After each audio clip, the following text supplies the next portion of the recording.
اعوذ باللہ من الشیطان الرجیم بسم اللہ الرحمن الرحیم الحمد للہ الذی نور قلوب العارفین بنور معرفتہ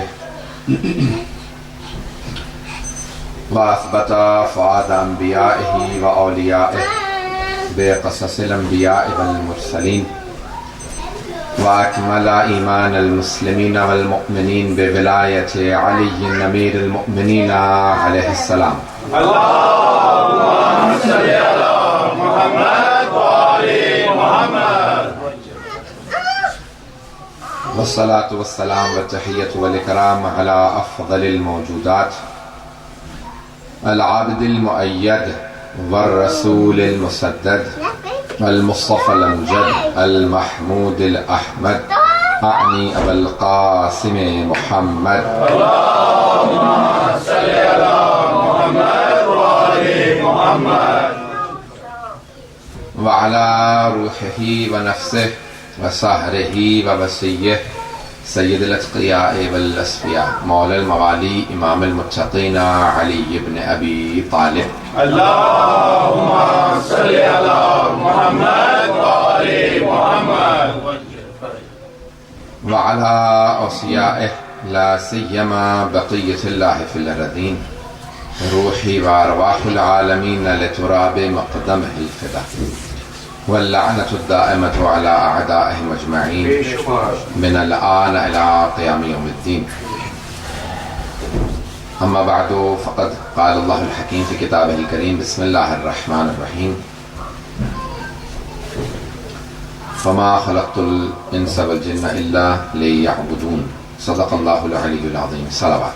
اللهم صل على محمد وآل محمد وجل فرجهم.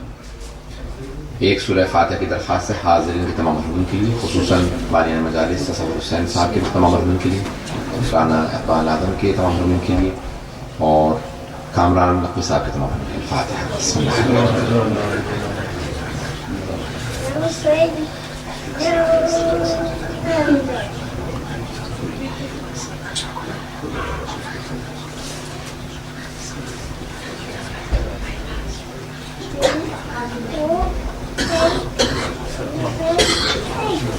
صلاة محمد. اللهم صل على محمد وآل محمد. میرا آپ در تمام برادران کے درمیان پہلا اتفاق ہے. مجھے اندازہ نہیں کہ آپ لوگ کتنی دیر مجلس سننے کے عادی ہیں، اور انگلش میں آپ لوگوں کے لیے زیادہ مناسب ہے یا دونوں میں یا اردو میں، صرف اردو میں یا انگلش اردو میں؟ I'll start off with English for a few minutes, and if you're comfortable then I'll continue for another probably 5-10 minutes, otherwise then I'll transfer to Urdu. Today, the 15th of Jamad al-Ula, according to some traditions, is the wiladat of Imam Zain al-Abideen alayhi salatu wassalam. Allahumma salli ala Muhammad wa ali Muhammad wa'ajjal farajah. The Imam whose name is Ali, and he is Ali ibn al-Hussein, Ali the son of Hussein. And we have a proof from the fourth Imam himself that Imam Hussein alayhi salam named all of his sons Ali. When in the court of Yazid himself la'natullah alayhi asked the fourth Imam, who are you? I thought we killed all men. He said, Ana Ali ibn al-Hussein, I am Ali son of Hussein. He said, but I thought Ali ibn Hussein was killed in Karbala. He said, that was my brother Ali Akbar. Then he said, there are heads of all men, but there is a head of a child. He said, that is my other brother Ali Asghar. He said, did your father not find another name? Why did he name all of his sons Ali? He said, my father used to say, even if I had 100 sons, I would name all of them Ali. You see, Yazid's father, Muawiyah, used to have envy against Imam alayhi salam. He was envious towards Imam Ali. He had jealousy and hatred for Imam alayhi salam. and he did not like hearing the name Ali. And hence Imam Hussain alayhi salam named all of his sons Ali. So when in the court of Muawiyah and Yazid, people ask, who are these people? They will all say Ali, Ali, Ali.